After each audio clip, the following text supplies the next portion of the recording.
दोस्तों GST awareness में आपका फिर एक बार स्वागत है। इस वीडियो में मैं आपको कुछ ऐसे इंपॉर्टेंट पॉइंट्स बताने वाला हूं जहां पर जीएसटी के अंदर स्क्रूटनी के केसेस आने की जो प्रोबेबिलिटी है वो काफ़ी हद तक बढ़ जाती है। और इन पॉइंट्स को आप ध्यान में रखते हुए जीएसटी के अंदर स्क्रूटनी में अपने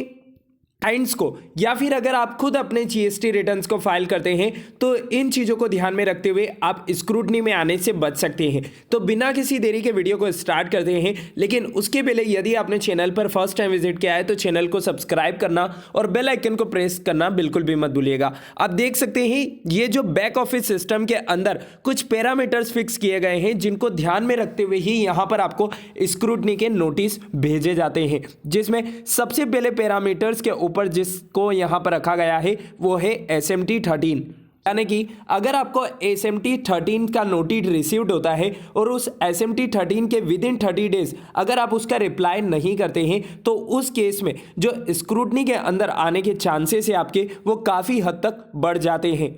अगला पॉइंट से ITC utilisation greater than 5 times in case, यानी कि अगर आपने पूरे एक साल में सपोज 1 लाख रुपए की आईटीसी क्लेम करी है और उस 1 लाख रुपए की आईटीसी को अगर हम 5 टाइम मल्टीप्लाइज करते हैं तो यानी कि 5 लाख रुपए के कैश का अपने पेमेंट से ज़्यादा आपने आईटीसी यूटिलाइजेशन करी है, यानी कि अगर आपने 10 लाख रुपए की आईटीसी पूरे साल के अंदर के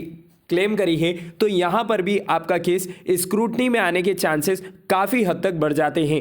अगले पॉइंट्स को कवर करें तो टर्नओवर अबव 1 करोड़ कैश नील, यानी कि आपका जो टर्नओवर है with in a financial year 1 crore के अबव है, लेकिन जो आपने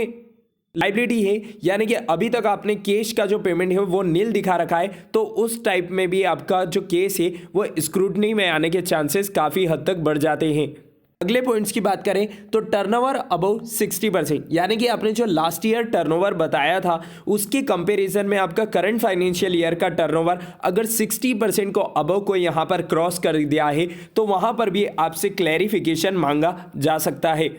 अगली अपडेट्स की बात करें तो 2A and 3B ITC comparison, यानी कि जो आईटीसी आपके जीएसटीआर 2A के अंदर रिफ्लेक्ट हो रही है और जो आईटीसी आपने जीएसटीआर 3B में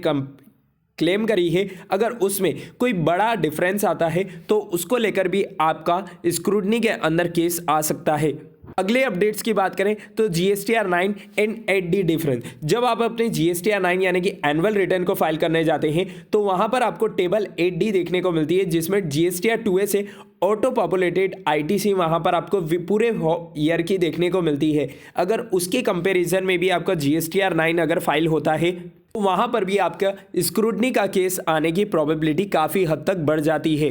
अगले पॉइंट्स को कवर करें तो ITC availed after due dates, यानी कि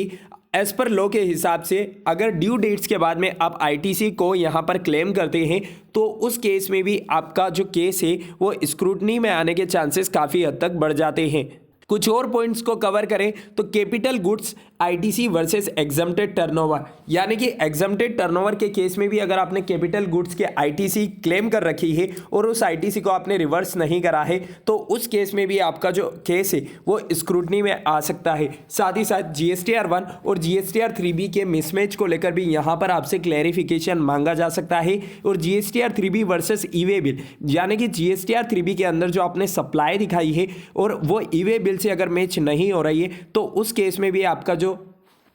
केस है वो स्क्रूटनी में आ सकता है। साथ ही साथ at the end last point turnover less than TDS and TCS, यानी कि टीडीएस 26A के अकॉर्डिंग और टीसीएस के अकॉर्डिंग जो टर्नओवर आपका रिफ्लेक्ट हो रहा है, अगर वो टर्नओवर आपके जीएसटी रिटर्न्स में अगर नहीं शो हो रहा है तो वहाँ पर भी जो आपका केस है स्क्रूटनी में आने के चांसेस काफ़ी हद तक बढ़ जाते हैं। तो ये कुछ इंपॉर्टेंट पॉइंट्स हैं जिनको ध्यान में रखते हुए आप अपने क्लाइंट्स के जीएसटी को मैनेज कर सकते हैं और उसे स्क्रूटनी में आने से बचा सकते हैं। चलिए दोस्तों, उम्मीद है आपको वीडियो और अपडेट पसंद आई होगी। अगर आपको वीडियो और अपडेट पसंद आई है तो इसे लाइक और शेयर करना मत भूलिएगा। साथ ही साथ अगर आपने अभी तक हमारे टेलीग्राम चैनल को ज्वाइन नहीं किया है तो लिंक आपको डिस्क्रिप्शन बॉक्स में मिल जाएगी।